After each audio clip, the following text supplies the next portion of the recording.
je reviens toujours à ça. Dieu nous a visités, il nous a confié un message. Okay?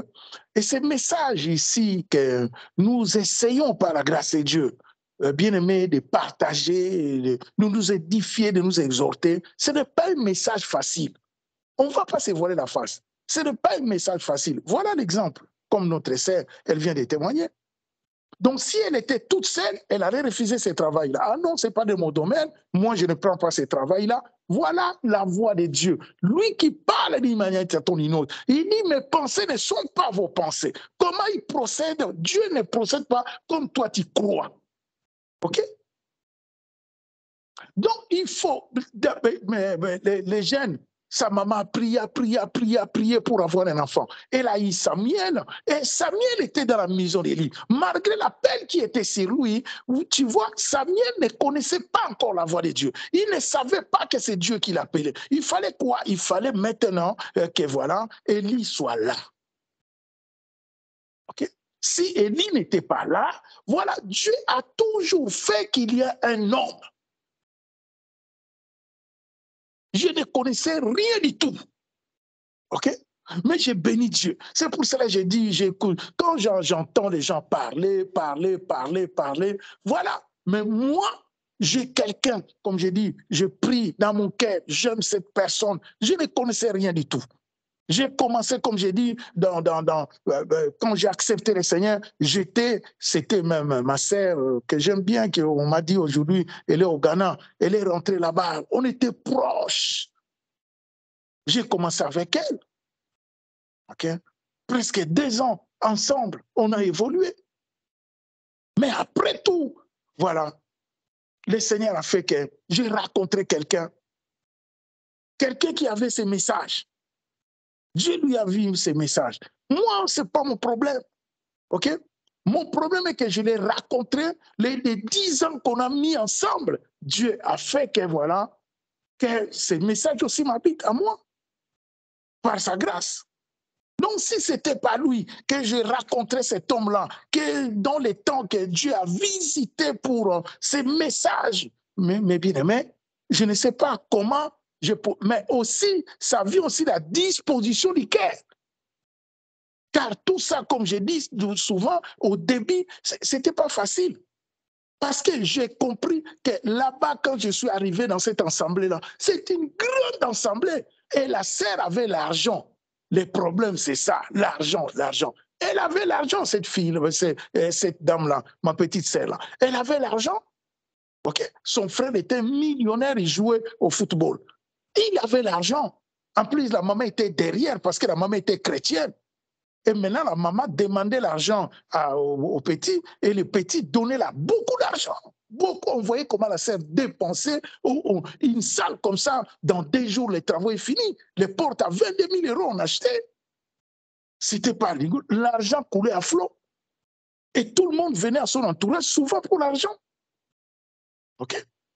Mais quand Dieu m'a mis à cœur, et là-bas, quand je suis arrivé là-bas, voilà avec tout ce que je faisais dans la ville, on m'a placé chef de chorale. OK? J'ai senti encore le monde en moi, mais chef de chorale. Donc, ça faisait que l'orgueil, donc c'était encore le monde. C'était le monde. Et j'ai continué comme ça. On allait faire même, voilà, on allait partout. On m'aimait beaucoup de passer, surtout des blancs. Emmanuel, viens, vous allez jouer là-bas. Emmanuel, viens.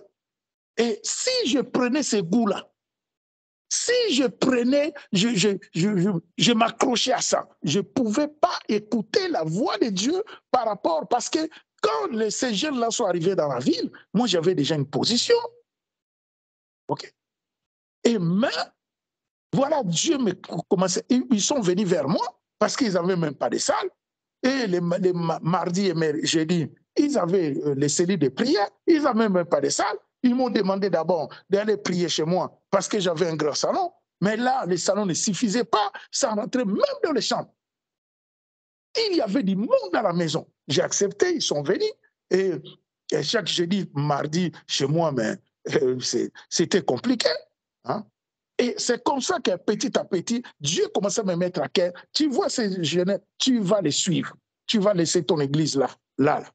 avec ta position là, tu crois si c'est comment tu vas laisser là-bas, tu vas partir avec.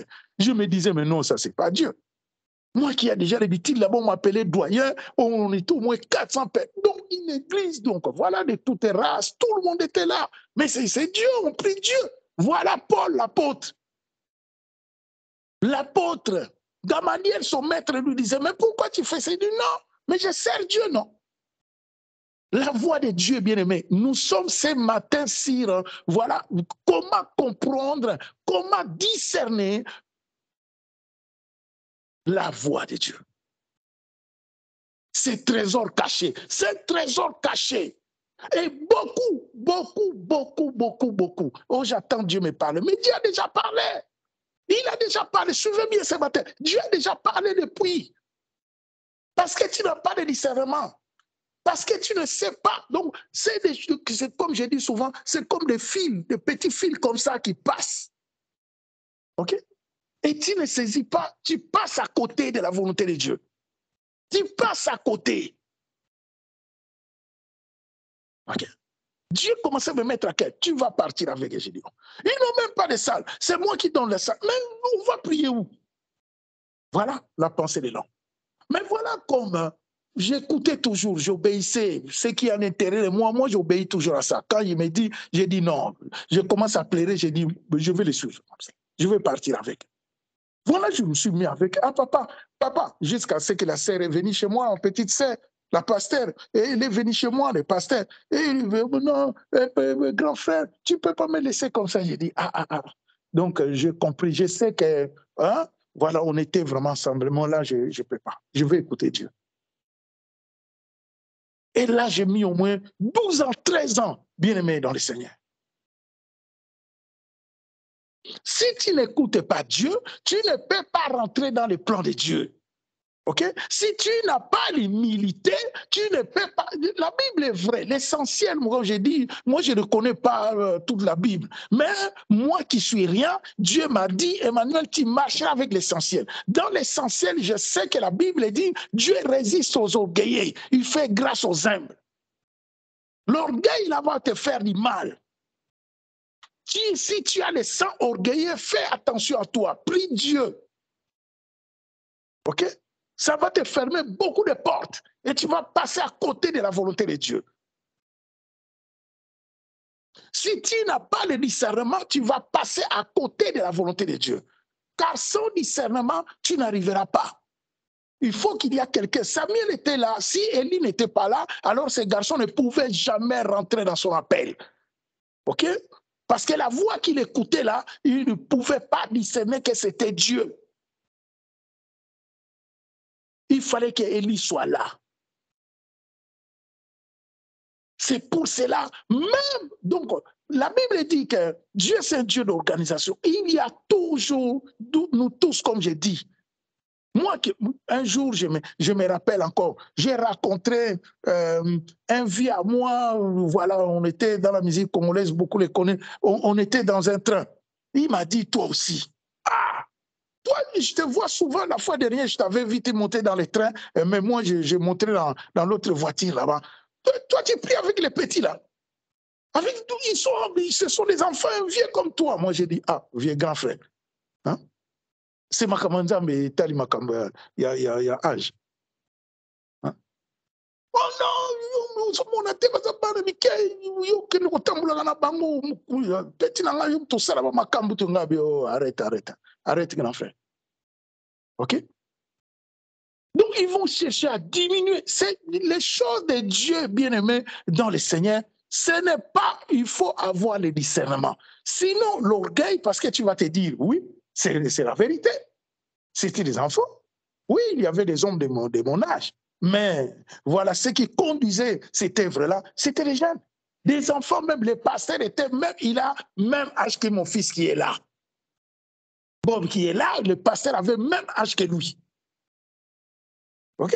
Même âge. Mais il était là, ça rigolait pas. Il vient chez moi, Papa Emmanuel, viens, allez, on va partir. Papa Emmanuel, on va aller vous faire des visites. Papa Emmanuel, obéis. L'humilité précède la gloire. OK? On ne se précipite pas. On attend le temps. Ton temps avec Dieu, il y a toujours un temps. Chacun a son temps. C'est un trésor caché. Donc, la volonté de Dieu, c'est comme un trésor caché. Parce que je commence à comprendre, bien aimé dans le Seigneur, au fur et à mesure de travailler pour le Seigneur dans les ministères, c'est presque la même chose. Okay? C'est presque la même. Je vous témoigne souvent de mon fils qui a fait ces plateformes, qui a créé les plateformes Polo. C'est la même chose comme ici. À peu près. J'ai prié pour dimanche comme ça, au culte. Lui qui est cadre, il a mis au moins 3 ans. Il a besoin de salade. Ok. Heureusement qu'il a besoin de vivre dans l'économie. Mais là, un dimanche comme ça, on était là, on a rangé les instruments, tout ça. Le Seigneur m'a dit, lui, je lui donne un travail. J'ai dit, Apollon, Dieu m'a mis, Papa Manuel, ça va me faire vraiment du bien. Il est rentré chez lui le lundi même, pas des boîtes qu'il appelle. L'autre boîte, voilà, c'est ça. On va te donner un CDI, hein, tu ne vas pas rester souvent au bureau, on va te donner une voiture. Lui, c'est un ingénieur, il a ses diplômes. Donc voilà. Là, il me dit directement, Papa Manuel, c'est un travail intéressant. Parce que j'aime pas trop les bureaux. Ok? J'aime un peu bouger, hein, pas trop les bureaux. Moi, je suis bricoleur, donc ça m'arrange. C'est un bon CDI direct avec la voiture. Mais le même jour, l'après-midi, là, le matin, parce que quand on l'a appelé, il m'a appelé directement. Ah, Papa Manuel, non, Dieu soit béni. Hier, tu m'as dit, aujourd'hui, on m'a appelé pour un CD. Le Seigneur ne parle pas en vain. Mais vers 15h maintenant, il y a une autre boîte, Renault qui l'appelle. Messieurs, ton profil nous intéresse. Voilà, messieurs, voilà, mais voilà, voilà, l'entretien va se passer en anglais. Voilà, messieurs. Voilà. Il m'appelle et il me dit, Papa Emmanuel. Là, il m'appelle le lendemain. C'était le mardi. Il m'a dit, mais c'est compliqué. Renault qui m'appelle, voilà, tout ça, ils ont besoin des ingénieurs, hein, voilà mon profil. Mais l'interview, c'est en anglais, donc l'entretien, mais moi, l'anglais, tu sais, j'ai appris ça à l'école, voilà, je ne parle pas souvent, je ne vais pas dans les pays anglophones, comment je vais faire? J'ai compris directement, alléluia, j'ai compris les trésors cachés. J'ai dit non, attends, on va prier Dieu. Et demain, je l'appelle. Parce que le rendez-vous était une semaine après, mercredi, j'oublie pas. Et le CDI là, c'était jeudi. Dieu s'est arrangé les choses. J'ai dit, bon, voilà, tu vas partir. Non, Papa Manuel, l'anglais là, moi, j'ai dit, va chez Renault. Aujourd'hui, pour ne pas aller loin, beaucoup sont là, les connaissent. Il est là, il travaille chez Renault, il voyage. Voilà, bien aimé, il a son CDI. Il a laissé le CDI qu'on avait proposé là-bas. Voilà, comme je vous dis souvent, les pièges de l'ennemi. Il vient tout souvent, tout ce qui brille n'est pas l'or.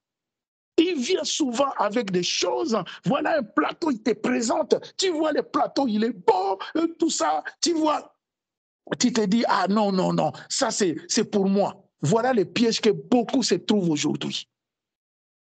Les chrétiens, beaucoup sont dans les pièges là. OK? Que ce soit le travail, le mariage, beaucoup ils sont dans des pièges.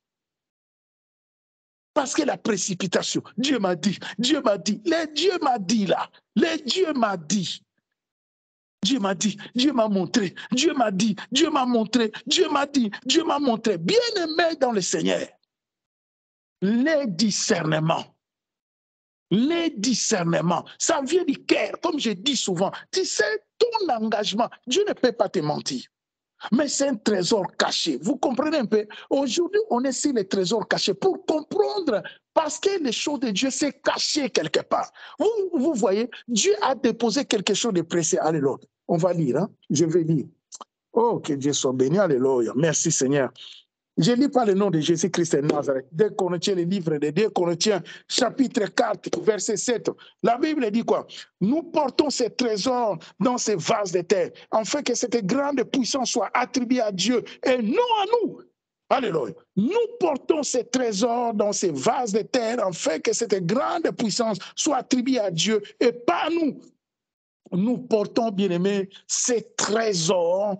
Et il y a un trésor caché Voilà, on est sur les trésors cachés, un trésor caché. Donc Dieu lui-même, voilà comme il a fait les choses. Il nous a créés, il a déposé quelque chose de précieux à nous. Et on est que c'est vaste de terre. Mais la chose précieuse, elle est où? C'est pour cela que Job dit, ce verset-là de Paul, la même pensée, comme j'ai dit, voilà la pensée de l'éternité qui animait les anciens. Voilà, quand nous prenons Job bien-aimé, nous allons voir ce que Job dit. Il dit que réellement dans l'homme, c'est l'esprit, le souffle du Tout-Puissant qui donne l'intelligence. Voilà l'esprit, bien-aimé. Voilà ces trésors. Vous savez, c'est quoi la définition du trésor?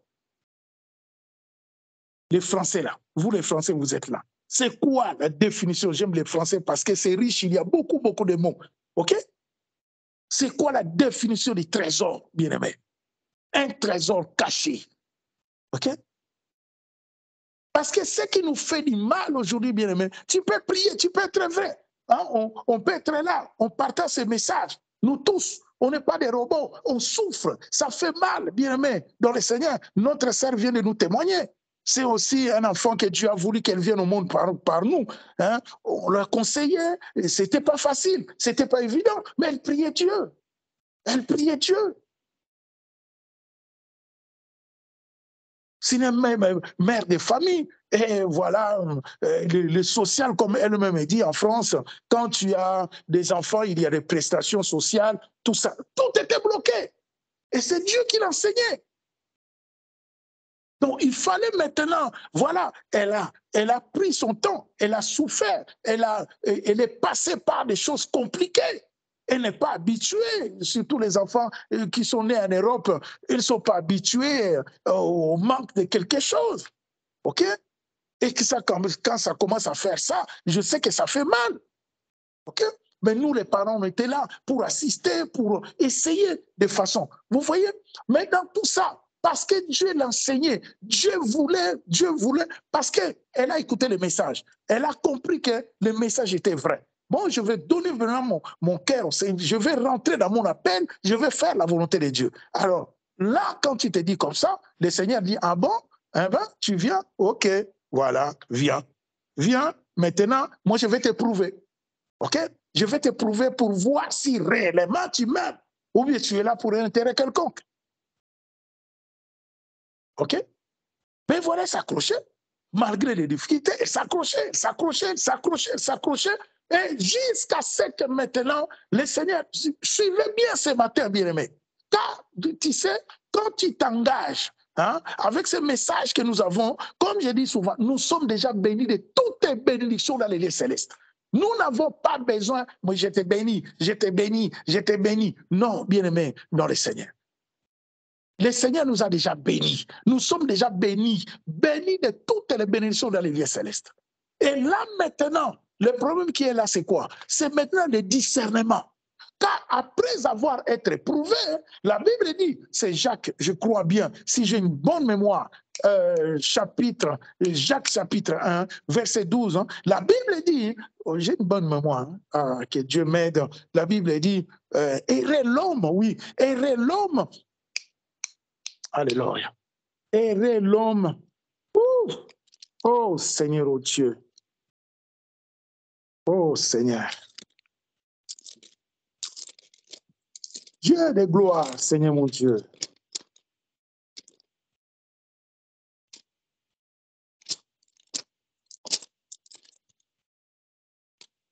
Alléluia. Et l'homme qui supporte patiemment la tentation, car après avoir été éprouvé, il recevra la couronne de vie que le Seigneur a promise à ceux qui l'aiment. Et l'homme qui supporte patiemment la tentation, bien-aimé dans le Seigneur, Dieu va t'éprouver. OK? Il va, donc, vous voyez, Jacques dit que errer l'homme qui supporte. Donc, il va t'éprouver. Dieu va t'éprouver. Car Dieu ne cherche pas, il ne cherche pas des profiteurs, mais Dieu cherche des adorateurs. OK? Donc, comme tu viens à Dieu, tu écoutes, tu dis que voilà, je suis appelé. Comme je dis souvent aux enfants, nous ne sommes pas là pour voilà, des musiciens, des végétariens. Nous sommes là pour former des adorateurs, des adoratrices, des hommes et des femmes qui adorent Dieu. OK? Les dons, les talents sont là. tu joues bien, tu chantes bien, gloire à Dieu. Ça, ce sont des talents. OK? Ce sont des dons que Dieu a mis en nous. Mais nous sommes des adorateurs d'abord. Il faut que tu sois adorateur. C'est là que beaucoup ils ont du mal. Et sans discernement, tu n'arriveras pas. Car maintenant, quand tu acceptes, tu dis, bon, j'ai compris, j'accepte. Dieu va t'éprouver. Et l'homme qui supporte patiemment la tentation. Car là, maintenant, Dieu va t'éprouver. Ça va prendre du temps, ça va faire mal. Notre sœur a témoigné tout à l'heure. Ça va faire mal, bien-aimé. Je ne sais pas si tu es passé toujours par là. Je ne sais pas que si ton galère là continue toujours. Des fois, Dieu a déjà parlé. Tu n'as pas écouté. C'est pour cela qu'il faut partager toujours. OK? Comme j'ai dit, Dieu, sans Élie, Samuel ne pouvait pas rentrer dans son appel. OK? Samuel ne pouvait pas. Nous sommes là par la grâce de Dieu, nous sommes des hommes. Mais voilà, bien aimé, Dieu a toujours fait qu'il y ait un homme parfois devant toi, spirituellement. Il faut partager parce que quand Dieu parle d'une manière, des fois, souvent, tu ne peux pas comprendre. OK? C'est comme des codes. Tu vois le travail là, c'est comme un code. La sœur n'a jamais fait ça. Et il ne pouvait pas. Je vous ai témoigné de l'enfant qui est Polo, mon fils. La même chose. Il ne voulait pas, il a dit non, papa Manuel. L'anglais c'est compliqué, j'ai dit vas-y là-bas, va parler l'anglais. Va bricoler là-bas, va parler, va. Quand il est revenu, il rigolait, il dit non, ça s'est bien passé. Je me suis débrouillé, moi j'ai dit voilà. Et c'est là, il a trouvé ce travail-là. Jusqu'aujourd'hui, il a acheté son appartement, Dieu le bénit. Parce que, bien aimé, il faut écouter. Mais maintenant, pour écouter, tout le monde, chacun a sa grâce. C'est ça le problème. Chacun a sa grâce. Maintenant, écoutez Dieu. Tu sais comment écouter Dieu? Tu vas passer à côté de ta destinée. C'est ta destinée. Après avoir été éprouvé, l'homme qui supporte patiemment la tentation. Alléluia. OK? Errez l'homme. Parce que Dieu va t'éprouver maintenant. Il va t'éprouver. Après, maintenant, il va te parler en code. Maintenant, il faut décortiquer les codes là. Si tu les décodes, tu passes à côté. Ça peut être un mariage. Ça peut être voilà, un travail. Ça peut être une bénédiction. Ça peut être, mais il faut par la grâce de Dieu, que tu arrives à décortiquer la voix de Dieu. Les trésors cachés. Là, c'est beaucoup, ils ont du mal, bien-aimés. Ne croyez pas, c'est une grâce hein, que Dieu, c'est pas tout le monde. C'est pas tout le monde. Même dans les ministères comme ça, c'est pas tout le monde qui a cette grâce-là. OK? D'abord, c'est que le Seigneur me marque, c'est le cœur qui joue. Parce que c'est quelque chose de... C'est la sensibilité, comme on dit souvent, l'intimité, la sensibilité spirituelle. Il faut avoir cette sensibilité pour comprendre que ça, c'est Dieu qui parle. Ça peut paraître banal. Ça peut paraître compliqué. Donc, c'est comme ça. Tu as vu les apôtres qu'il a pris. Jésus-Christ, c'est un trésor caché, bien aimé. Il n'est pas dans les costumes, il n'est pas dans le beau de beau, il n'est pas là. Il est toujours caché. Donc, quelque chose de... Voilà. Hein? Un mari comme ça, compliqué, un chinois court comme ça. Mais moi, une belle femme comme ça, je veux me marier avec un chinois. C'est quoi ça? Ça, c'est pas Dieu. Non, c'est le Seigneur, c'est codé. Alléluia. C'est codé. Derrière ces chinois courts-là, voilà. Hey, une porte, une grande porte qui s'ouvre. L'humilité précède la gloire. OK?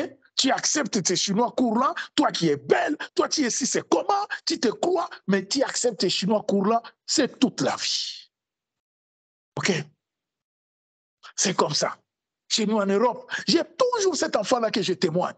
Une belle fille qui était avec maman Godet. Quand j'avais connu maman Godet, souvent c'est elle, on était en fiançailles. Même un jour comme ça, je suis à maman Godet, l'appelle, viens ma chérie, viens dormir avec moi. Parce que voilà, c'est papa, il est là, on n'est pas encore marié, je ne veux pas qu'il y ait des soupçons, tout ça. Voilà.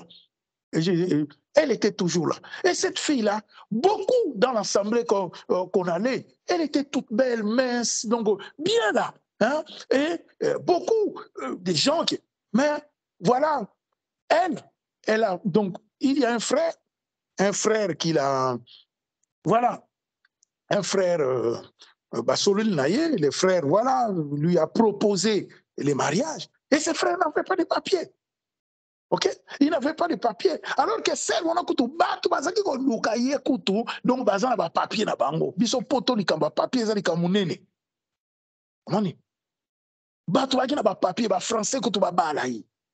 Azo ebisa mama Godé talamo oyo na linga kinga, français wana linga kinga, bon ina boye. Mais frère ya ko kutana, azana papier te. Likama mwana na témoignant tilelo. Nzambe asala biloko mu oh alléluia. Bien aimé, t'as la cause à la capressé te na vie. T'as la luka nzambe. Nzambe asala bola. OK? Mwana na mwasi bona da bien. Mwana na mwasi yaya na ye na yebi. Ba maman tozaka na bango na poto kala biso bata pota tongo. Donc ba maman na biso akala ya poto. Tozaka na ye. Aza mama banganda. Donc maman wana abengisa bango tango zaki makambo balobaki bangulo. Maman na abengisa bango mine baleki ne mine mbala moko. Siko tamba ye ayebisi bango boya abi omoni ndenga na bengisi bino mutu na mutu aluka vina ye. Aona poto ezali kamukanda. Ale boluka mibala mindele. Bino basi lukambe bazaki basi te bazaki misato. Te bazaki mine basi misato mobali moko. Aibisi mobali yo luka mwasi oyo azana mukanda. Ya mboko yo obotanga ye ozo mukanda. Ale bino pe basi bokende. Esa minini. Oya mwasi aleki na bango ya muke ake kobotanga garçon moko boye azu mukanda. Oya mwasi ya mukolo ake kobana mondele. OK? Siko oyo azalaki na mama bolanda bien oyo azalaki na mama ye aponi na ye nzambe siko ake yaya na ye abengani na ndako yo nga nabengisi yo baninga bake kobana baluka mikanda biba na ndako nanga heureusement ke ntango abimisi ye na ndako mwana ye mama wana mama na biso wana mwasi mama na biso ya poto akala wana oyo abengisaki bango aza na mwana na ye ya mwasi avandaka na immeuble biso tovandaka lelo. Mais l'air on a besoin d'un immeuble mosusu. Avant d'awana, si quoi moi on a témoin de Jéhovah. Amoni ke babengani tante na ye, ayibisi tante on a dit non, yako vanda nanga. Maman ma kamne za makasi mingi lokwa ya sambela gate, yo yako vanda nanga. Donc ayiko vanda na tante na ye wana, place ba yeba na kina mama na quartier wana. Ba yiko yeba na mama na quartier na biso. Ba petite sœur mama kumba kena mutuka bakenda ko sambela, bakutana kina lingomba moko boye donc yaza ko luka lingomba. Voilà. Donc, li solo moko ya kitoko. Oh, nzamba sala na bomo ya mwana wana lelo. Oyebi eza couple moko na linga kabango ti lelo. Ok? Omoni yaya wana tozolo ba mama na biso apoto akala wana ko. Mokolo yaka. Aye kokuta ndaku bana na bazui. Poto kene musika te nzamba pamboli bango. Lelo ba bota bana mine. Nzamba pesa bango ba papier. Apesa bango ba kaelongi. Ye moko mwana nga mwasi ayibisaka ya na ye mama Godé. Ayibisaka na bonga nanga. Nazo ba carte bleue. Nazwa boye mama Godé. Soka zolo bana seka kako seka. Nakumisa kanzambe. Sans papier. Mobali sans papier. Mwana bisa mobali nanga bi nzamba opambola yo. Ovie na sina komi na mituka mibale ngabi okosoma bandako na komo na Yesu. Baboti bana mine na linga bakoko nanga. Donc papa, maman, yebaka yango l'humilité précède la gloire. Oyebi poto sukisa mama wana ya mwasi ya biso ya poto wana ko ya banganda aye siko amoni ke abandi ko yoka babandi ko yebisa ye kendeko ya otala na yebisa bino liboso na no oya bala mundele oya bala ka mundele na yebite lelo so kazo mukanda abota ati ti lelo mukanda zati normalement na yebi ke ba seri moko mukanda ya te na yebite so ka sazwa lelo. OK, ça va faire des années 20 ans yo. Non, mukande zate ba problème si ba problème. Oya mobadi abota suki ndenge nini ya mwasi pende mota musu santé malamu te. Mais ye sikoyo mama aye ko comprendre mama na biso na ko comprendre. Azo yo ka ba biso ba bi nzamba mwana wana zo sala makama minene. Basi bazo ba papier, ba longwa na ndako na muke, bazo ndaka tokei na ndako na ngamo tala balcon. Omina tali bonga bo Seigneur de gloire. Jésus-Christ, na biso mwana mwasi na bi, omoni mama omoni nzelo na ndaki omoni ndeko mikofuta yo mbandeko nzambe afutaka boluka kaka te bisengo te nzambe afutaka oyebi ke mama wana tellement bazoloba na ye abi non nakende aye na ndako mwana mobali nazoyebisanga abi papa mama aye awa abandi kolela abandi kosenga bapardon azongi na ndako depuis aza na bana ebele ya kitoko ya basi ayebisi bango ali banda lelo bolanda nzambe aleki na ngawa alleluya bolanda nzambe na ye akomi koyebisa meme mwana na ye avandaka na imeble na biso yo atika bakama temone jo balanda nzambe mwana oyo nzambe amona oyo asalaka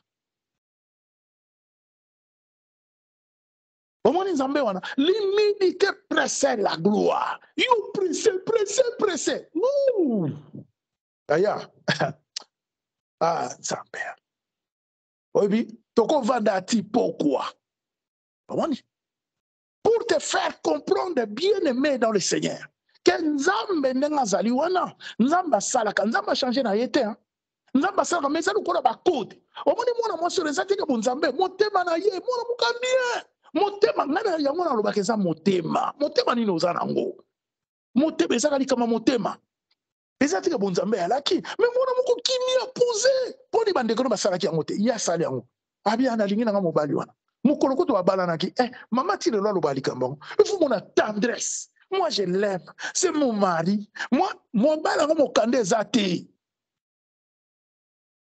otali ye mpe bo aza na ye soko ndenge nini te omoni me mwana mpenza kitoko me ye alobi nga mobali na ngai yeyo lelo tozoloba babota donc ndenge nauti kotémoigne bino omoni nzambe eza bakode eza lokola bakode sikoyo kode ezaka nini bakoti kilo coffre boye mbongo eza na kati ozwa yango ozwa te parce que il faut décortiquer il faut yeba kode wana eza nini omoni sikoyo eza bato nyonso tu te nga na oloba boye eza a partir ya motema ezaka motema bien aimé eza motema mpo soki oza na motema wana te okoka te okoki kodécortike kode wana te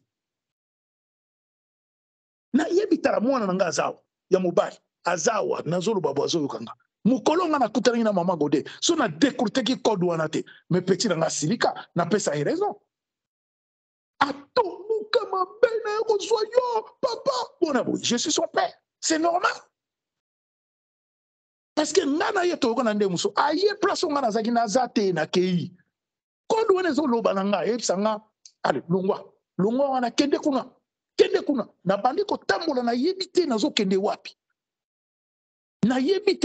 wapi nga mutu nayaki makambo mosusu nga mutu nayokanaki na mwana kuna ayebisinga to na bambutege na baninga na nga naza koya navandisi bato kuna na butu mpo nakende nga mutu na koconduire priere bakoma okumba nga na makambo mosusu mais ezaki code il faut na décortiquer motema na ngai elobi na ngai landa code wana tala eza 1 2 3 fungola yango na kombo na Yesu alleluya nafungoli code wana nakei natamboli na saki na nga nakuta ngo na je na pasteur na nga biba na nga mikenaki na bango abi na nga yoka kolela nga biaki nga naza ya kobeba natamboli na komi ka liboso mona ngo bona kuti mama Gode wana makampe banda ekenda code yango wana 1 2 3 na de soki ozu yango te alors que nga na kina nzela mosusu tant to komi na porte mama Gode afungula porte na yebo eba mwana nga abengi ngai azawa abeninga papa aza wapi biso toza place yango tewe kozwa yo wapi yo nzambe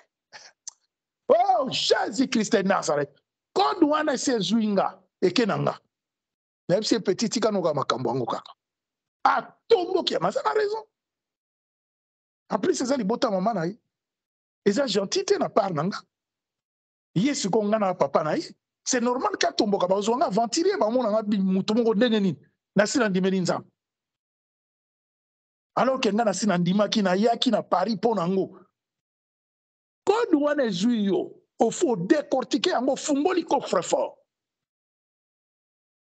bien aimé tokoleka ebele na mopanzi ya makambo ya nzambe na masolo ya nzambe omoni masolo ya nzambe ezaka te oyo ya kitoko ono ozomona wana chenete soki ya lo soki ya ndenge nini nango o voiture ya boye jamais okozwa voiture wana après liboso ezalaka na code il faut décortiquer code wana il faut fungola yango eutaka mingi na motema eza na humilité donc soki tala senga na nzambe bien aimé omoni soki oza epai ya Yesu mpona alobi ke quitte tout et suis-moi koyano epai ya Yesu te na bakaraktere ebele mpo kozwa eloko te ozwaka ba problème nde to mona lelo libala 2 mois après nalobi na ote ke libala problème ezalaka te problème ezalaka nango omoni mais libala oyo ya nzambe oyo eza lipamboli ya nzambe yeya ekotikalaka lipamboli ya nzambe mpo yesu aza na kati. Donc bato fo babikitisa na bango kaka mpo yesu nde moto soki apesi likambo na ye. La Bible dit que c'est la bénédiction de l'Éternel qui enrichit et ne se fait suivre aucun chagrin. Ok.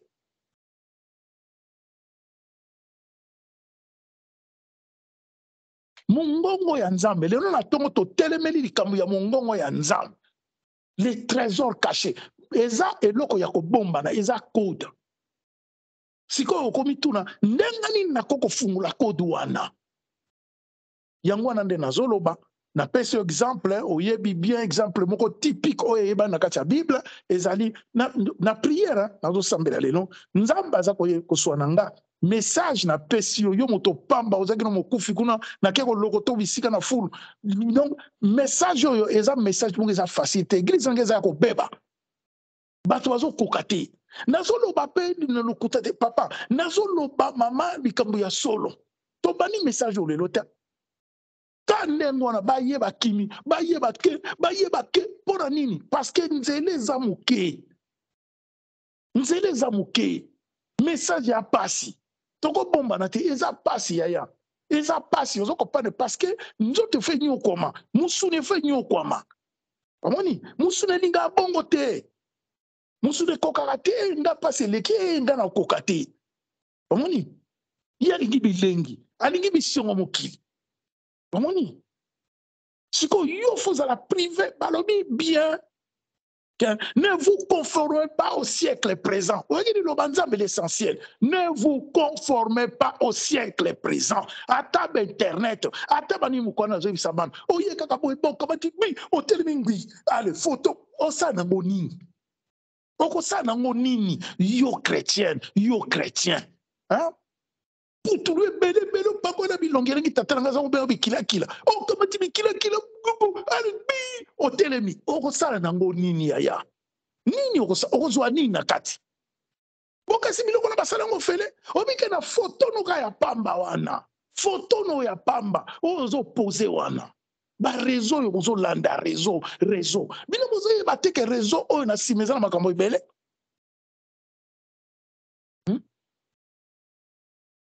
Donc lokola mouvement surtout lokola na biso na Afrique ndenge moko pepa na biso kuna eutaka nanu kuna na oncle Sam nde bamo balobaka place o mabe botamaka kuna euti kuna bazo kamata makamyo so bazo gérer na kati ya Bible yango soki eutaka wa biso wapi yango. Donc allez ye sikoyo kuna na Occident epa na biso allez ye kotambola kawa donc makamyo sto ya mabe lelo ba jeune baza na kati ya prise ya likambo ya réseaux sociaux eza ko bebisa bana na niveau mo ya kosangana te. Si on ne mélange pas. On ne mélange pas. On a discernement. Au tableau, on a nzambe na kati ba réseaux sociaux. Hein? Bien aimé dans le Seigneur. Nzamba lingi tala donc kitoko atina kati na nzamba lingi ozala adorateur nzamba lingi oyeba ye tala ozokopana oyo nzambe ngai eloko esala ngai soki na ba jeune nzamba atiela nga kapeka bango atianga na motema oza tata yoko tosokomi koko il faut encadrer bana wana nazaki kana ba jeune namoni biloko matoyo ezokwea ndenge grâce ya nzambe ezokule mais lelo bamosusu bazonga na moki moni parce que bazaki éprouvé te yango wana nzambe alingi donc toujours ozokopana donc il faut ozala nanu éprouver donc nzambe fa asala lokola test atala yo ndenge nini sikoyo test wana mingi yango wana nazoloba eleka na kote bakode wana nde sikoyo ntango yo kodecortike bakode mapambo lino eza na nsima coffre fort zwaka exemple yeya zwa exemple ya coffre fort ofungola yango okumba wana motu bato bamona oti koza moyibi omoni mbongo kobomba na poche sikoyo il faut fungola yango amani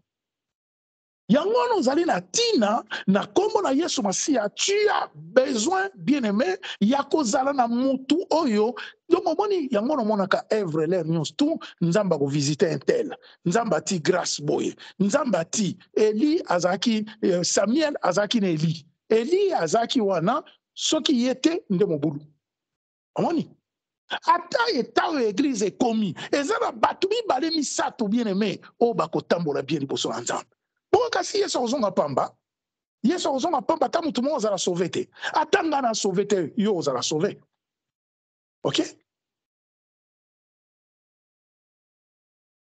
soki nga na sauve ta mosu yo ozala sauve te mais yesu akoya église moko boye église quelconque eza quelque part ekozala sauve yaya sikoyo lobake ngai mpe nalingi seigneur nga mpe nalingi nazala na kati église wana mokolo wana ezaka positionnement na yo décision na yo yaya baoyo ozomona bakozo koselese séduire oyo ozomona cravate lere nyonso boye bateya boye balobaka kitoko minoko nyonso tu baza na mayela mokanda bien aimé bon nzambe eza mayela mokanda te ok eza nango mabe te ozala na mayela mokanda eza bien paul azalaki nango bazalaki na bonzambe ok bonzambe eza mayela mokanda te sagesse yango nomoni bato tumba mboka na baréseaux sociaux kofingaka bato boye na boye donc église ekomi na place moko na mawa mais pasi ezowuta wapi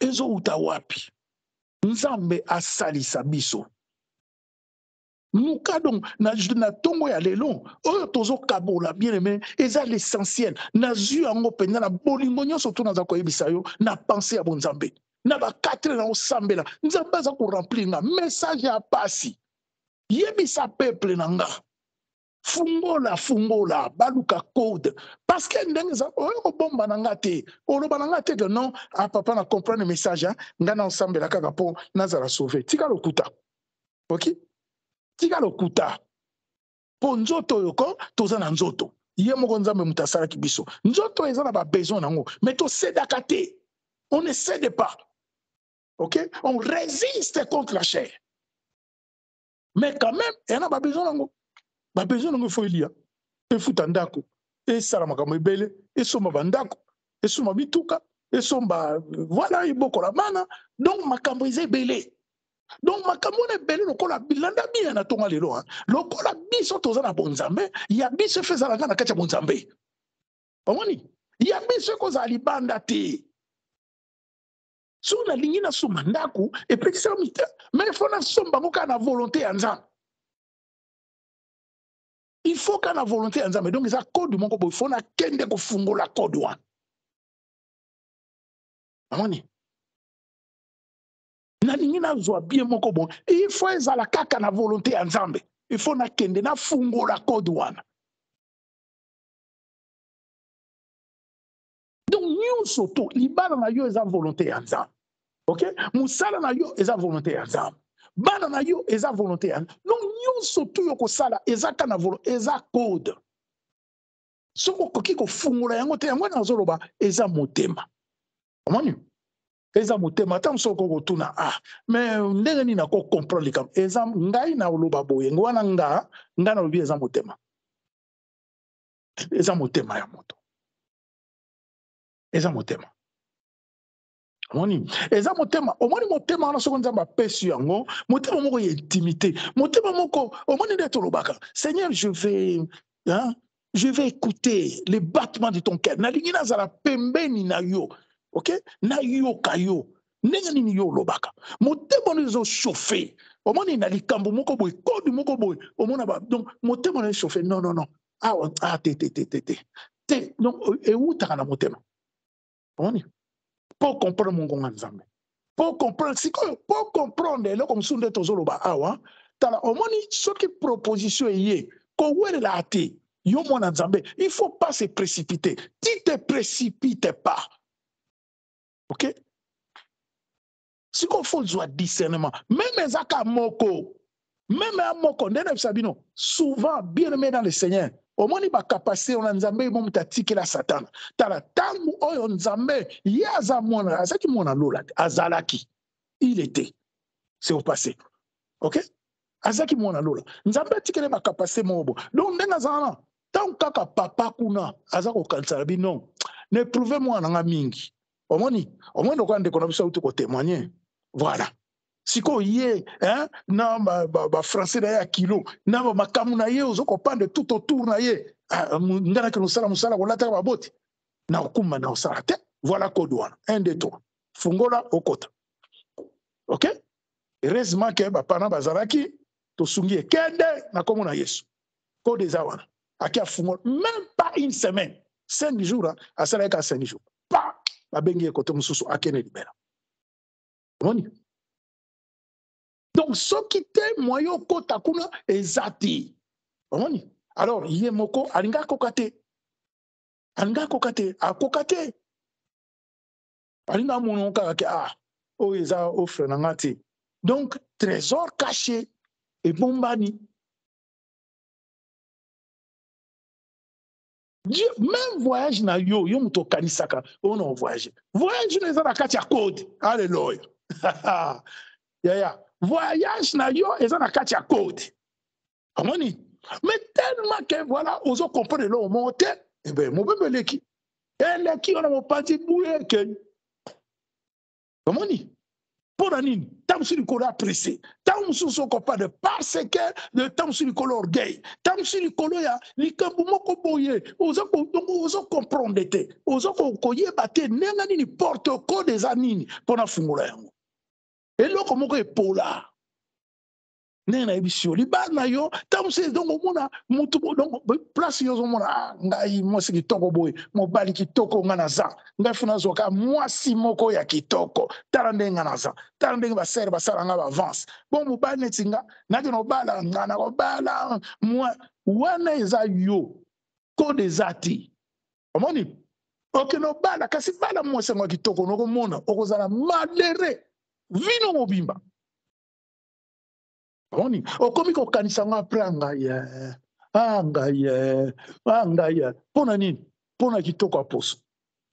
Oni parce que ezaki wana eza posa na yo est-ce que eza posa ya nzambe okozala mobali kitoko ndeni mwasi mbo nzambe akinolakisa ser moko boye omonaka ser yango yo moko na mawa otalaka bo aza ndeka bongo kaka omoni mais voilà eza nzambe. Eh bien, bien-aimé dans le Seigneur, yewanande trésor caché, yewanande oba bombe la yo récite lobika ba porte bani ko fungama. Papa mona muta fungama o ana koma millionnaire o ba million bodukaka azuya. Omoni nzamba pambolier. Mais soki eza makambo o ya yo moko ozokende ko monaka mobulo. Souffrance na souffrance. Bitumba na bitumba. Nena lubaba château de cartes. Au sali brou. Au sali brou. Et simbati. Oni. Parce que eza choix na yo moko. Mais oyo nzambe alingi na kati bomo ina yo bien-aimé dans le Seigneur na message au toi nango parce que nzambe roté atika bana iti. Omoni passe na jeunesse na yo wana. Nakamina likombo koko na mukwana ye ayisinga kangi na papi lobi kuta komela ngabi na tiki jeunesse ngabi nzamba zolokumu koko nzamba zolokumu 24 ans nzamba zolokumu abi na tiki nyostu na maboka nzambe yo kanisi jeunesse wana yo jeune okamati jeunesse lobi bo ngai makama ba copine nga na boy yo pe mo mwana mwasi olobi non nga pe makama ba copain nga na lingi nzambe mais ça sacrifice et sacrifice côté et obéissance non nous autres on pesa ngono no pesi yesu te mobala libala mon kasa mobala libala otika yo akotika yo te et ça pas pour rien ta bazo yebisa yo ke banga nzambe ce n'est pas pour rien. Nzamba ko fungulo ba porte. Nzamba ko ede yo. Via sanctification et sungaka. Si tout jeunesse na ibsa bino, bokende ko luka makambu te na libanda. Oui yo garçon. Yo garçon boy, ozo kola 24 ans, 25 ans, 26 ans. Donc posa obala. Biso to bala saka mususu mama za wana. To bali saka mususu bo 22 ans na tatele mo gazo seka. Papa Manuel, moi je veux me marier, je ne veux pas tomber dans le tokende. To kumba ba instrument, to beta musique. Abaliko. Na muninga no to continuer ba classe mais to balana. Abi oui. Loka bana biso apoto kuna moi sans ko sala classe avocate mo mobali akata na a sa joie ça tanga classe na ye azaki eloko babenga soni na bosani komono donc voilà 2 ans université asala azwa pe ni na ye abibonga na ko sala moi ça continue betime mais babala na po bakoya te yo kasi nzaba futa bango te nzaba futa bango yango to encadre bana bo wala so bayebo baza kolela papa Manuel biso to kenga bi problème ezate ya bokende partez. L'essentiel que vous avez au pays nzambe wana tozo sambela akanisera bino na nzela bokei tozo kina bana bele bazolo bana bino yoka banga nzambe fungola eza wana trésor caché yesu abombana na esika moko boye yeloko moko donc eza na code sacrifice nyonso yo kosala yebaka yango ke en retour eya na quelque chose tosala nzambe mpo nango te nde nayebisaka bino meme okei bafuti yo ozongi bafuti yo bien aimé dans le seigneur ngai mpe naza mosala na nzambe mwasi na ngai ye wana aza wana totambola tokendaka tokei boba papa Manuel ngai bina ozwa te boniko papa yo kasi naza nango te tozo débrouiller nga kunde na loba bo naza carte bleue te mwasi na ngaka muta sala makambo nyonso to mais na boyi na bitikala tambongo pe tamsomona pe mbongo pe na enveloppe boy 500 euros 400 zwa papa ngai te nazwa te non pona ngana koti nzambe nyongo ok na bisi bon futa sa omoni ba église news presse za kaka sala wa bato ningo pesa mbongo te ngabino eza cotisation à chemin de l'éternité to le kaki awa bozwa bofuta mais ngana ke pa ya nzambe nanga na yebisi ngana cotisation nyongo tamu ngana na posa na yepa nenga bi kanisa ngai pe kanisa nga bien aimé nzambe atiki ngata nzambe akotika yo te yango na mona kanisa ke Ezekias po Ezekias asalaki geste na libandeli ya royauté na ye amoni eza ndenge ya kovivre ntango yo ozokende oyo nazwaki kashe kuna nazwaki kasi ozwi par na yo te siko apres yango nazaka na mwana moko bautaki sasa kobetela biso basi ndenge moko ntango nayebisa ngai bina ofuta yo te ngaza na mbongo opesa yo te alisalela kotisa nzambe nyongo bongo kende papier mpe ezalaki te lelo kutu na mona ya koma na ba Facebook tala bapa suba bituka banini abota kutu na bana nayebisi esala nzambe ofele lobi nango ntango aye kozonga bina nga papa oyebi ke natuni paster mo azala kote na biso kuna natuni ye ngabi me papa tokende kuna paster alingi kofuta nga te kanga nakendaka aopesangaka bambongo paster na biso yabi me vision ya nzambe pende yango wana te vision ya nzambe pende yango wana yo kotisa nzambe nyongo mpo ntango yo koyepa ya nzambe oyebisi olobi tala pana na ngai nasalelaka yo ngai nasalelaka papa Emmanuel te nasalelaka motu te nasalelaka mama Gode te ngai nasalelaka yo nzamba bomoi ngai nde nasalelaka wai par na ngai mwana esika nzambe akokanisa yo te soki voyage so ni bien aimé namona bato bakóma na poto ndeko azoyebisanga ke oyebi ndeni ngai nakomi na poto ngai abiri asala démarche moko soki ya 2 minutes soko combien donc bavise bima mikanda lelo kotakoma paster monene na ville oyo natika kuna voilà mais nayebi te nzela nini aza kolanda nzambe kaka azwa lokola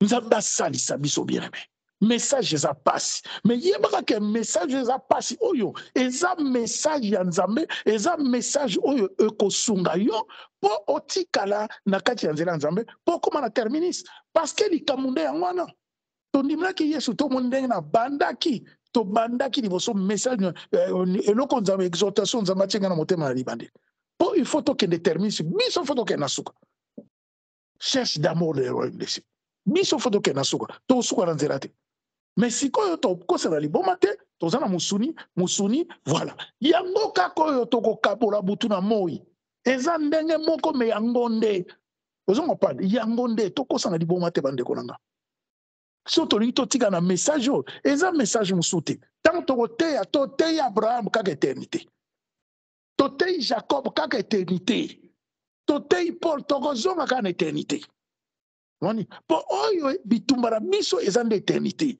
soki nzambe mpe atikaki satana mpo na nini mpo satana ampeshe biso tokɔta na éternité te soki Satan asali ke apesaka bato tozomona baninga na biso basuccès baninga apesaka bango bambongo eza mpo ayiba baame na bango mpo bakota na éternité te ebele basi bakufi ndenge wana mpe ebele bakokufa susu baame na bango bateki yango. Donc nzambe asala biso grâce nde nazoi biso délivrance na yo ezaka yo moko omoni bien ke nauti boyi biso siko nzambe akotia moto liboso mpona kodécrete code mpo ota mosusu nzambe akoloba noke sambela namonaka bato bayere epa nanga papa Emmanuel sambelela nga mais ezala volonté ya nzambe ezala na kati ya volonté ya nzambe.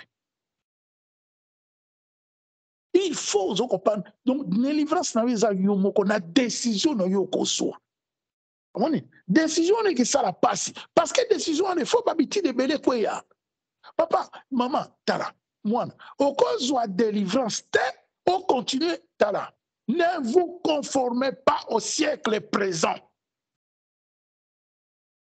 Soyez renouvelés. Bible lobi donc ndenge ezali wana olanda lokola yo moto kokanisa te ke ndenge oza wana olingi nzambe achange yo mais babitide na yo ya kati oyo ya mokili oza nango kaka ozolekisa lere no pamba eza formule mo mabe me na biso kozolekisa lere pamba omoni na bonzambe yo moko fo banda kokwesa otali bo elateli nanga eza bien te naza mwana nzambe oyo te pardon ok mokili bazolata sere bino makambo ya sere wana makambo ya sere eza makambo bavewe te bolimbisanga basere wana eza bastyle me biloko akokitisaka babagi so babagi wana oyebi yango euta na boloko boyebi ntina nango euta na boloko na États-Unis eza mode ebima kuna kaliso nyonso libala boyebi ntina nango so moye kota koloba yango kuta eza te mpo eza na bafamille ya mabe malamu te boyebi ntina nango. Donc yango wana balobi ne vous conformez pas au siècle présent kolanda lata pantalon yo normal ok. Donc wana déjà eza bakodi ya bonzambe omoni yo mwana nzambe nde nazoloba oyeka bongbi pe otelemi foto ngbi ale lo tandi yo mwana nzambe osala nango nini osala nango nini mpo bamona yo bayeba yo me wana eza bonzambe te eloko nini oganye na kati vi na yo ovoyage basi bayebi na internet ki avoyage vi na yo osala boye basi bayebaki bamosusu donc bozomona yango te ke quelle vie nini oza nango wana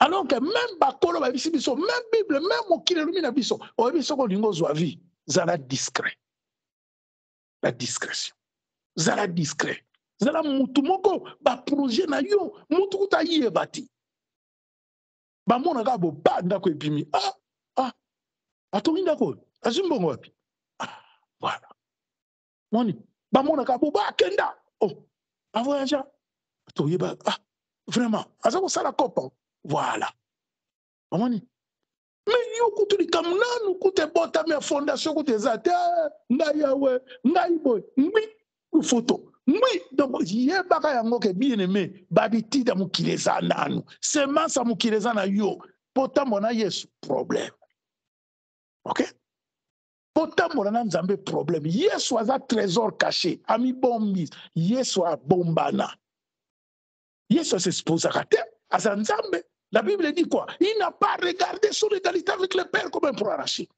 Oui, tu as le baki yemoko. Abi est-ce que na kogo mitika bonga zanzambe. Na koki ko benga, koki ko belela ke bakanga inde bakanga ki eta. Mais azo la ki sabiso humilité. Amoni. Donc biloko na bo mona ba réseaux sociaux eza ba piège.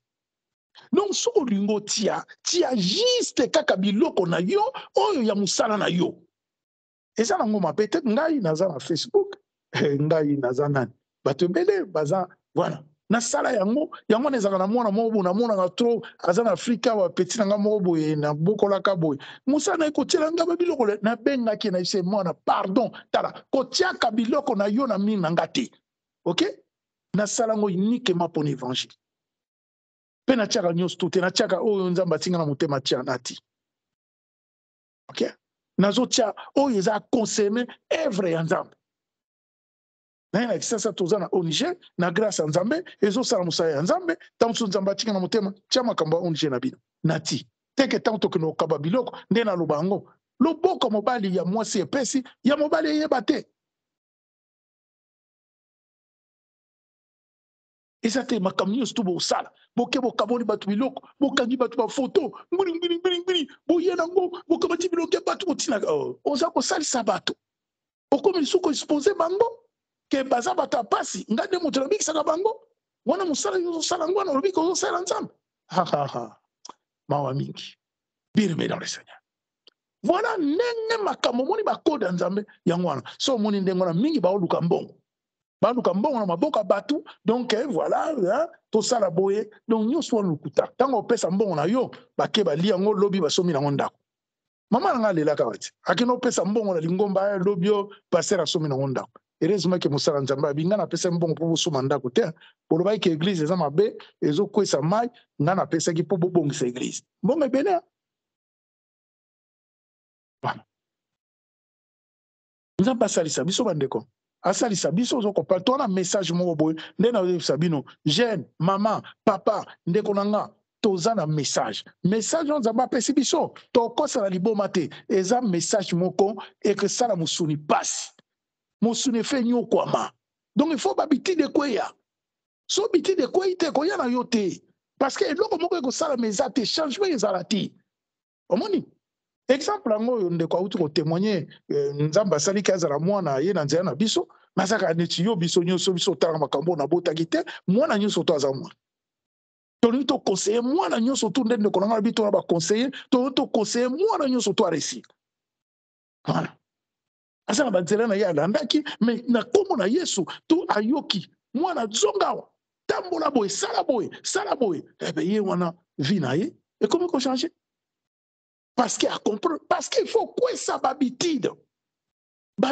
fait quoi ya bitide on est côté na kati makila wana oye comment lokola son il faut quoi ya na komo na Yesu l'humilité précède la gloire babunga yo babosa na yo yango yo za ka jeune auto za ka jeune te tout le monde va souter même les réseaux sociaux tout le monde va souter oui bon on a souter discrétion moni mukolo moko ba yo kaka ndenge nini mutone simba aye to comprenaki ya ye vraiment te azaka neti ba mususu te voilà mon Nzambe papa voilà ndenge yo ko réussir na vie na yo mais soki oza moto akobeta mbonda lere nyonso tu ndenge papa na nga azali koloba mpe ezaka mpe makambo ya solo te omoni moto azaka nango asaka makelele te kozanga nde moto esalaka mpasi ndenge wana omoni obie mozwi ya sika kote moko yango wana mozwi ya sika mpe azaka makelele ya moye te soki azwi mokili mefo bayeba omoni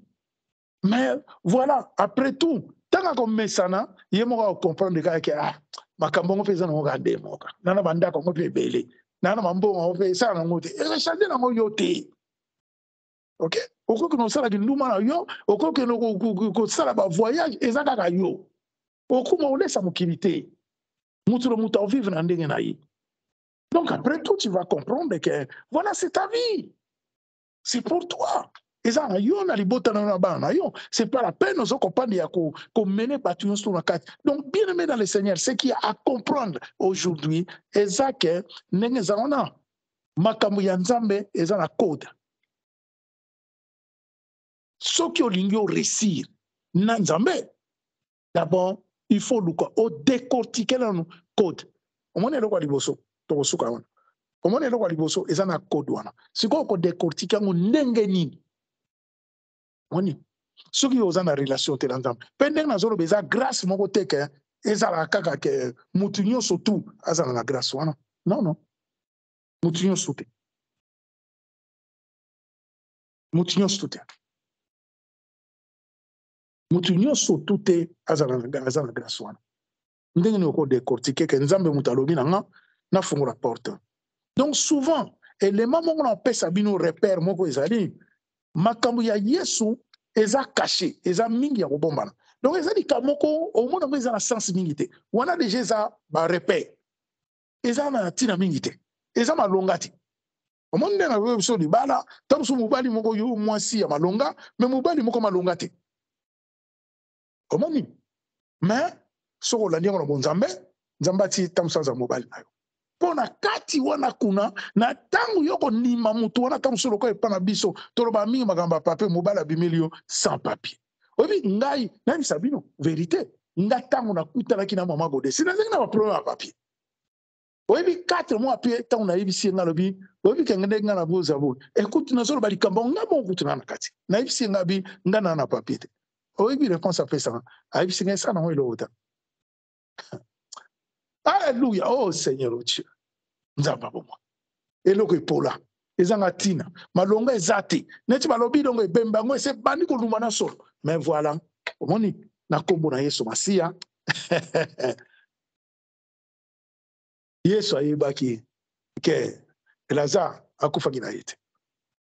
Omoni bato baleli basalima matanga baleli balobi Lazare tozana mobulu. Mais Yesu alobi Lazare akufite. Eloko epola ezanga tina. Eza lokola oyo Yesu tute ezaka na mokili. Omoni mais yo ndimi yango. Voilà bien aimé dans le Seigneur. Omoni repère on appelle yo simba. Lobi simana lobi eko komela na bomo inayo. Mais bonde la Nzambe na lobi no tokono ndima bindima ndima. Okono ndima bindima ndima okono ndima passe. Omoni mais souvent on les a repère na ebisi yo Yesu abombana na kati ya makambo ezaka na tinate. Donc tinate c'est l'homme qui mais tine pas naï. Omoni. Donc nakanisi ke voilà penser à l'élo yangwana trésor caché. Manu temo nzamba tsenga na motema na mabondeli trésor caché parce que message ya passe. Moni nazongi lisusu message ya passe. Toko sanate.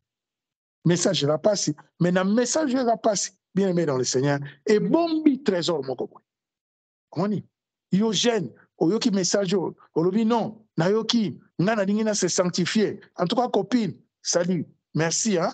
To tigana lelo hein bilenga nzoto na mopanzi copain merci en tout cas to tigana nan donc eza sacrifice osali pour Nzambe obéissance pour Nzambe na yo yebaka ngo ke jeune nazo yebisa yo ozo sala wana eza na retour omoni siko retour nango likambo ngo to kaboyi lelo fungola wana keba nango parce que eyako omoni oyako mona pasi ya pambati problème ngwana oya komona pasi ya pamba olobi mais Nzambe ngana yo kaka balabaki yo futaka mais siko ngana sala boy keba omoni place wana il faut keba wana parce que place yango wana oya ko lupe mungu ya Nzambe o raté oyo Nzamba bo eza sunde moko te ya Nzambe eza lokola train omoni soko raté train elekaki na 50 eleki na 50 yo zu ya 30 okoma après okoma na yo mais eza sunde moko te wani yangwana likambo oyo Nzamba tsenga na motema lelo na kasi que toza ko se comprendre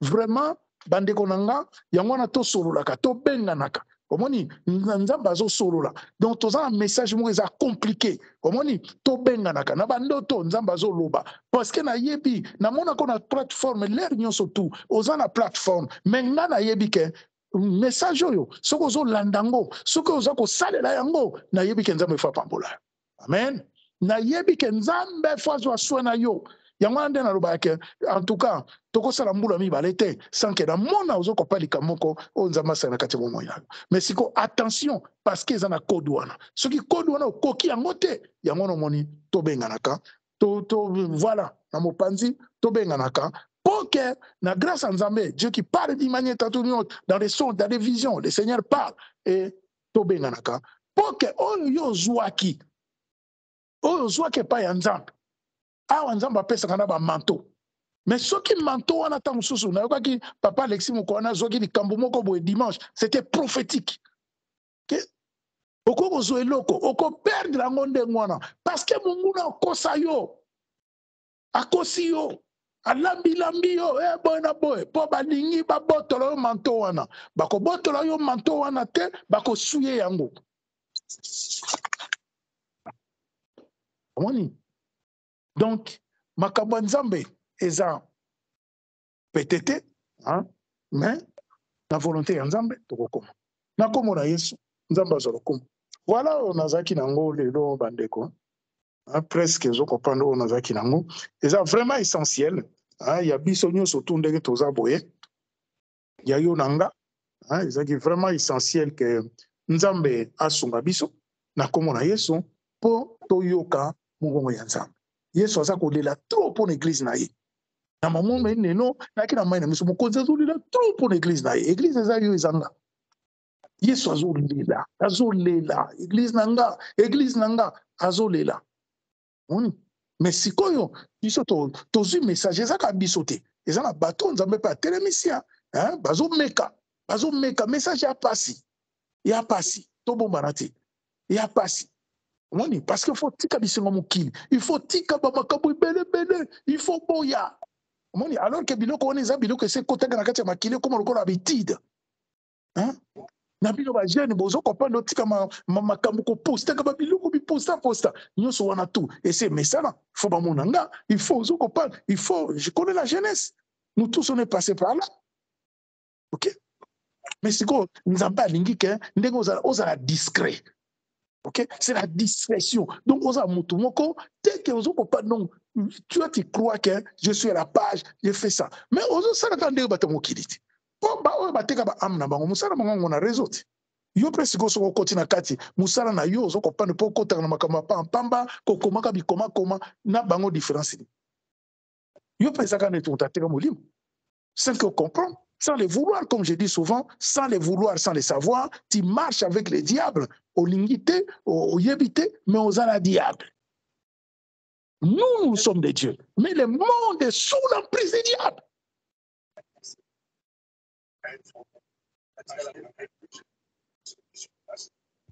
Nzambe asunga biso bana. Nzambe asalisa biso. Qui nous a raconté na biso? Et na zoloba, na zo ko insister na message. OK? Voilà. Message oyo, eza message moko bien aimé, soko yoki yango, soki olobi otambola, ndenge tozoloba, komeka biso nyonso tozomeka, komeka kotambola na kobanga nzambe. Oni, komeka kotambola na kobanga nzambe. Soki otosi okomona. Mais sikoyo likambo nzambe asenga na motema na butu yango wana tango okomona boye parce que nzambe Dieu parle d'une manière tato ino donc oleka mongo ya nzambe wana yango wana eloko toza koexpliquer pour aller. Qu'est-ce qui se passe avec Chico? Vous avez le temps de contacter pour en savoir. Moi, je ne peux pas, mais là, si vous s'est lancé en route, c'était la peine. Okangana micro na bino to komo yoka ba makambo soki ya nini yango awa hein?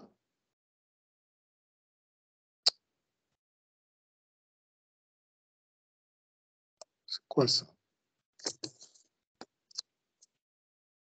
OK. Voilà.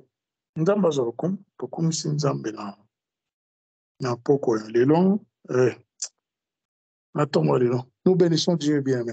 Le Seigneur est merveilleux. Nzambe azabolingo. Voilà. Donc que Dieu soit béni. Nzambe na yebite na nazo na liloba pona tongo lelo.